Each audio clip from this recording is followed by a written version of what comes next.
Like if you enjoyed listening, let us know in the comments what spooked you, and give our video a share. Thank you and subscribe to Sinister Shadow Studio for more horror stories. The Whispering Village.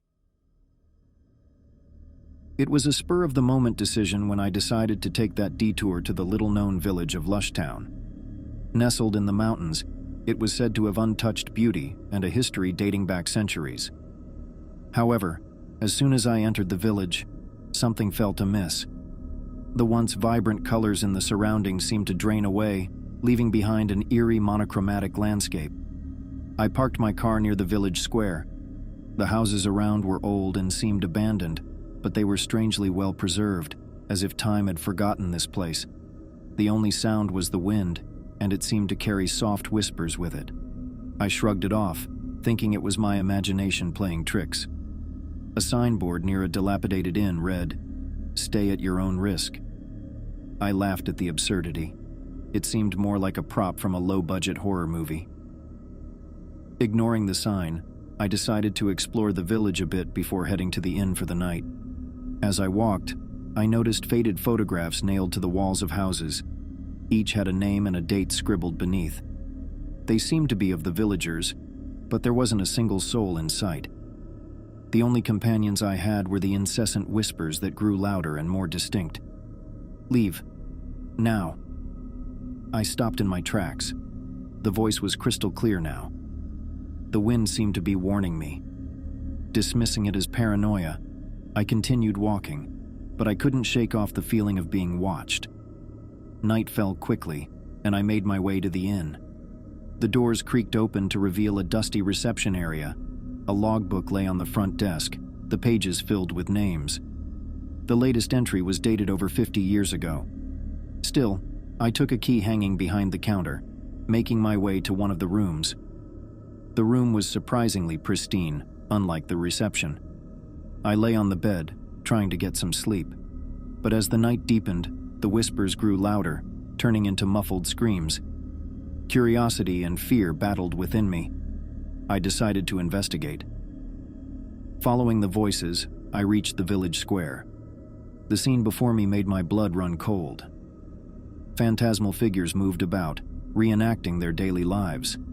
The woman near the well drew water, a child played with a non-existent ball, and an old man sat on a porch, rocking back and forth. They seemed to be caught in an endless loop, oblivious to my presence. "Help us." I turned to see a young girl, different from the other spirits. She was more present, more real. Her eyes held sadness, and her voice was that of the whispering wind. "Who are you? What's happening here?" I stammered. "They are trapped," she whispered. "This village is cursed. Every night the souls are forced to relive their last day seeking redemption." "What can I do?" I asked, feeling an overwhelming urge to help. "There is a ritual," she said, "but it's dangerous. You need to ring the bell at the old church thrice at the stroke of midnight. It might free them. Or you'll become one of them," she said with a sorrowful look. I weighed my options. The screams, the trapped souls. I couldn't just walk away. I made my way to the old church. It was almost midnight. The bell was massive and rusted. Taking a deep breath, I rang it once, then twice. Before I could ring it a third time, hands grabbed me from behind. The spirits from the square, now angry and tormented, surrounded me. The little girl's voice echoed, "I'm sorry." Desperately, I reached out and struck the bell a third time. A blinding light engulfed the village. The screams reached a deafening crescendo, and then silence. I found myself back in my car, the sun shining brightly. The village looked normal, the colors vibrant. Children laughed as they played, and the old man greeted me with a nod from his porch. Overwhelmed and confused, I drove away from Lushtown. But as I looked back in my rearview mirror, the village slowly faded away, as if it never existed. Even today, I'm not sure if what I experienced was real or just a dream. But sometimes, in the dead of the night, I still hear those whispers, reminding me of that cursed village and the souls I might have saved or doomed. The Vanishing of Cragg's Hollow. I had always been drawn to obscure histories and unsolved mysteries. So when I stumbled upon a barely mentioned account of a village named Cragg's Hollow that had simply disappeared in the late 1800s, my curiosity was piqued. Determined to find the remnants of this village, I embarked on a journey to the remote mountains where it was said to have existed. After a tiring day of hiking, I finally found an overgrown path leading to what looked like the ruins of Cragg's Hollow. The remnants of buildings peeked through thick foliage, and an oppressive silence filled the air. The village square was a haunting sight. Broken carriages, toys left mid-play, and houses with doors ajar, as if the inhabitants had left in a hurry. But what was most chilling was the large stone monument at the center with a single word inscribed: "Remember." Curiosity turned to unease as I explored. In a house, I found a diary dated 1883, belonging to a woman named Eleanor. The last entry read, "The shadows grow restless. They whisper promises and threats. We cannot stay here. The night of the crescent moon approaches, and we must flee or be taken." I cross-referenced the date with the lunar calendar from that year. Tonight was the night of the crescent moon, exactly 140 years since Eleanor's last entry. As evening approached, a dense fog rolled in, shrouding Cragg's Hollow in an otherworldly glow. I set up camp near the monument, hoping to spend the night and leave by dawn. But as night deepened, I began to hear them, the whispers. Soft at first, almost indistinguishable from the rustling leaves, they grew in volume and intensity. They spoke of betrayal, anger, and revenge. I tried to convince myself that it was just the wind playing tricks, but deep down, I knew I was witnessing the same phenomenon Eleanor had written about. Suddenly, figures began to materialize from the fog, translucent silhouettes of men, women, and children. They congregated around the monument, their whispers turning into cries of sorrow and rage. A particularly distinct figure, an older man with a pronounced limp, approached me. His voice echoed with both menace and sadness. "Why have you come? To gawk at our misery?" I just wanted to know the truth," I stammered. "The truth? We were betrayed, left to the mercy of the shadows by those who promised to protect us," he shouted, his figure becoming more opaque and solid. "And now, you will join us." Panicking, I tried to flee, but my feet felt like they were encased in cement. The other apparitions joined the old man, closing in on me, their whispers growing louder and more insistent. Desperate, I remembered Eleanor's diary. Could there be a clue in there? I fumbled in my bag, pulling it out and reading the last lines aloud. "The night of the crescent moon approaches, and we must flee or be taken." The spirits paused, and for a moment, the air grew still. Gathering my courage, I shouted, "Eleanor wanted to save you. She wanted to remember and honor you, and so do I." A gentle breeze blew, dispelling the fog momentarily. Eleanor's ghostly form appeared before me, holding the hands of two small children. "We just want to be remembered," she whispered, her voice filled with tears. "Not as shadows, but as people. Will you tell our story?" I nodded vigorously. "I promise." With that, Eleanor approached the monument and touched it. A blinding light emanated from the stone, and the spirits began to dissipate one by one, their whispers now of gratitude and peace. When the first rays of dawn broke, Cragg's Hollow was silent once more. The oppressive atmosphere was gone, replaced by a sense of calm. The monument's inscription seemed to glow subtly. "Remember." I left the village, making my way back to civilization, carrying with me the stories of Cragg's Hollow and its lost souls. I dedicated my life to sharing their tales, ensuring they would never be forgotten again. Yet every year on the night of the crescent moon, I find myself drawn back to that haunting village. There, amidst the ruins, I light a candle for Eleanor and the rest of the villagers, fulfilling my promise to remember them always. Silent roots. A travel journaler by profession, I'd heard of places so secluded they'd eluded modern discovery. One such place was the village of Silent Roots. Isolated tales spoke of it being hidden deep within dense woods, known for its strangeness rather than beauty. My expedition started on a sunny morning. Armed with a map sketchily marked by a local, I made my way through the woods, my boots crunching on autumn leaves. It took 2 days before I stumbled upon a clearing. Silent Root stood there, untouched by time. The architecture was old, yet the village seemed well maintained. To my surprise, it was silent. No bustling sounds of daily life, no children's laughter, no barking dogs. Nothing. The houses, though in pristine condition, were empty. Their doors were half open, as if inviting me in. I decided to spend the night. Finding a house that looked particularly cozy, I set up camp inside. As night fell, an unsettling fog rose, encompassing the village in a thick blanket. From the mists, whispered voices began to emerge. Why is he here? Does he not know? He'll learn soon. Startled, I tried pinpointing the source, but the voices seemed to be coming from all directions. Trusting my instincts, I locked the house's door and barricaded myself inside. At the stroke of midnight, a procession began outside. Peeking through a window, I saw the villagers, pale, ethereal beings, drifting rather than walking.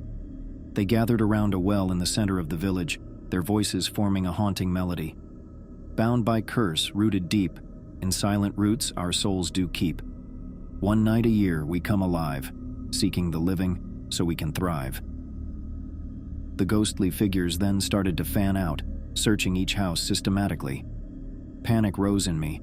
I hid in the attic, hoping they wouldn't find me. But soon, the front door creaked open. Fresh blood, a new soul, a voice echoed. I covered my mouth to stifle my breathing, praying they would leave. Hours seemed like years. Just when I thought I might be safe, I felt a cold hand grip my ankle. I screamed. Jolting awake, I found myself outside the house. Sunlight filtered through the trees, and the village was silent again. Thinking it had all been a nightmarish dream, I packed up, intending to leave. But as I neared the village's edge, an invisible force pushed me back. I tried again and again, only to be repelled each time. Panic set in. Was I trapped? Desperate, I remembered the song the spirits had sung and the well they had gathered around. Maybe it held the key to breaking the curse. The well was ancient, covered in moss and vines. Tied to it was a rope with a bucket. Inside the well, instead of seeing a reflection of the sky, I saw the ghostly apparitions from the night before, staring back at me. At the bottom lay a sealed box. Knowing it was my only chance, I decided to retrieve the box. Lowering the bucket, it took several attempts before I managed to hook it. With a heavy heart, I opened the box to find a small, heart-shaped locket. As I touched it, memories flooded my mind. I saw the villagers, alive and thriving. The heart of the community was a young woman named Clara, who wore the very locket I now held. In love with a traveler, she had waited for his return. But when he did, it was with another woman. Heartbroken, Clara had cursed the village, binding everyone, including herself, to silent roots for eternity. Tears streaming down my face, I realized breaking the curse meant reuniting Clara with her lost love. Placing the locket around my neck, I approached the village's barrier once more. This time, instead of pushing me away, it felt like a gentle embrace. As I passed through, the world around me shifted. The forest thinned, revealing modern roads and houses. Confused, I stumbled upon a gravestone. It was Clara's. The date of death was over a century ago. Realization hit me. Silent roots existed in a time bubble. By breaking the curse, I'd propelled myself forward in time. The world I knew, my family, my friends, they were all long gone. I was alone, with only Clara's locket as a reminder of the price I'd paid for my curiosity. The once thriving village of Silent Roots was now just a story, a legend that I had lived and would remember for the rest of my days. Hollow echoes. As a history buff, I've always been attracted to tales of forgotten settlements. So, when I chanced upon an old map hinting at a village called Echo Vale, lost for centuries, my intrigue was palpable. It took weeks to decipher the map and locate Echo Vale, hidden deep within a desolate valley. The journey was treacherous, with With paths so overgrown, it seemed nature was determined to keep the village a secret. Upon arrival, I was greeted by an eerily quiet settlement. Time seemed to have paused. Homes stood untouched by decay. Tools lay as if just set down, yet there was no sign of any inhabitants. Curiosity driving me, I ventured to what appeared to be the central square. At its heart was a statue of a woman, blindfolded, holding a bell. The inscription read, "When the bell tolls thrice, Echo shall rise." The historian in me couldn't resist. I struck the bell once, the sound echoing hauntingly across the village. A second strike, and I felt a chill, though the day was warm. Hesitating but compelled, I hit it a third time. That's when they appeared. The villagers, mere shadows at first, materialized from the mists, each step accompanied by hollow echoes. They went about their routines, oblivious to me, until a child, more tangible than the rest, approached. "Why did you ring the bell?" she whispered, her voice echoing in a way that sent shivers down my spine. "To learn about Echo Vale," I admitted. She beckoned for me to follow. As we walked, she spoke of a curse. Centuries ago, a jealous witch envied our village's happiness. She trapped us in an echo of time. We live, but we're not alive. The bell, it said, can free us, but at a price. "What price?" I inquired, though part of me feared the answer. "A soul for a village," she replied solemnly. Reaching the village outskirts, she gestured towards a cliff. Looking down, I saw countless shadows, souls lost to the abyss. "They tried to free us," she whispered. "Will you?" Torn between the weight of the village's freedom and my life, I hesitated. The shadows began to gather, their echoing whispers urging, pleading. The weight of their gazes, their hopes, pressed upon me. I took a step back, feeling a pull, not just from the abyss but from Echo Vale itself. The village didn't just want to be free, it hungered for it. In a desperate bid, I raced back to the statue, hoping to reverse what I'd started. The bell was gone, but the blindfolded statue seemed to stare, echoing the village's hunger. The ground shook, buildings crumbled, and the echoing voices grew louder, more demanding.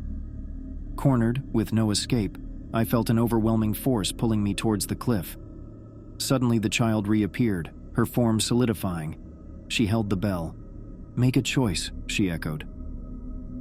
Gathering every ounce of courage, I snatched the bell and struck it once, the sound reverberating with my heartbeat.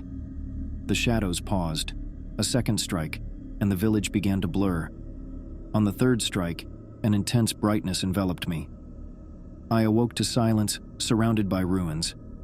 Echo Vale, in its tangible form, was long gone, but the weight of its echo remained. The curse wasn't broken, it was transferred. Now I hear the hollow echoes constantly, a reminder of the village trapped in time and the price of my freedom.